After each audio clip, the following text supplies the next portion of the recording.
is your capital market. Welcome to the program, everyone. I am Bosin Enough. I am in today for Temple Ashaju, your regular host of the program. Let's get the show started. Nigeria completed $2.86 billion Eurobond. That's about 856.8 billion naira, bringing the 2018 total issuance of Eurobonds to the doorstep of $5.3 billion US.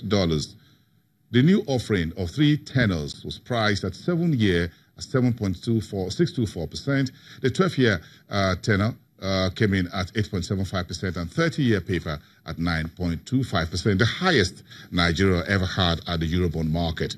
The issue was, however, oversubscribed 3.2 times, indicating what is called favorable macroeconomic fundamentals of the country, according to ARM research.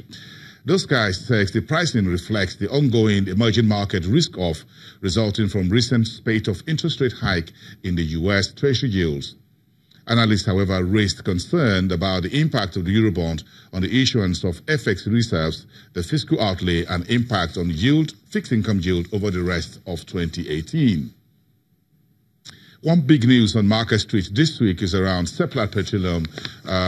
That got 3 of his licenses renewed by the Nigerian authority. The indigenous oil company secured the federal government's renewal of those 3 oil fields licenses, which the company says holds 45% working interest. President Buhari okayed the deal after Seplat paid in full the renewal bonus of $25.9 million US. Seplat says the 3 oil fields account for 92% of its total oil production and 100% of its gas production. And this is how we wrap up the year 2018 on the side of the SEC. The Securities and Exchange Commission held the final Capital Market Committee meeting on Wednesday with industry, exchanges, operators, and others. The meeting highlighted the inauguration of the FinTech Committee, which is now set up to prepare what you call industry-wide regulatory framework for FinTech inclusion in the market. The SEC also announced the extension of multiple shares reconciliation till the end of 2019. Where are we with the market? Let's get a bit of a bearish finishing on the equity side. The NESD unlisted market finished in the green. Let's check in with the equity market. First with the stock market, 0.44% on Friday. That's a weekly figure. We managed to claw back the 32,000 psychological index level. The market or equity capitalization finished off 11.704 trillion naira. In volume terms, about 1.3 billion for about 11.35 naira. That's in total of 13,245 transactions. Finishing off the week, the banking sector was in the negative territory, and insurance followed their cousins by a much smaller margin of 0.46%. That's on Friday. There you see the consumer goods 0.04%, oil and gas 1.13% negative, industrial goods was off track 1.02%.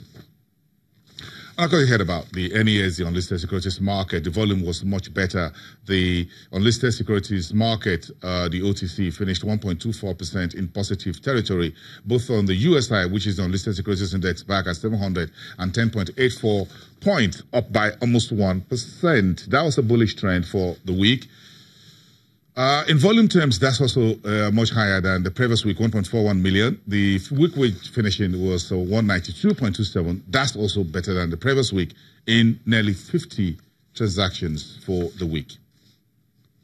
And this is what Friday looks like on the FMDQ OTC Securities Exchange. Treasury bills market was in triple digit, 106.62 billion naira for 332 transactions. But if you look at the FGN bonds, you can see the flip side of that. That's coming at about 10 billion naira. This is part of some of the conversations we're having today with Wale Olusi, who is the acting team lead in the research unit of United Capital. United Capital is one of the investment banks and listed company on the Nigerian stock exchanges from the research team. Wale, it's good to have you. Thank you. It's been this is a very interesting week on our market street. But the big story first goes around the regulator, which is the SEC, with the CMC meeting. The deadline for the for the reconciliation of multiple shares is now moved to December 2019. This is one good news? Yes, it is. For retail investors? For retail investors, is good. I mean, it gives everybody enough time to figure out exactly what the modality should be. I mean, if they've been working on the modalities, then the investor side of things, the investors are, more prepared to also... They have more time to look for those share certificates. Exactly. So, tidy up whatever they have left.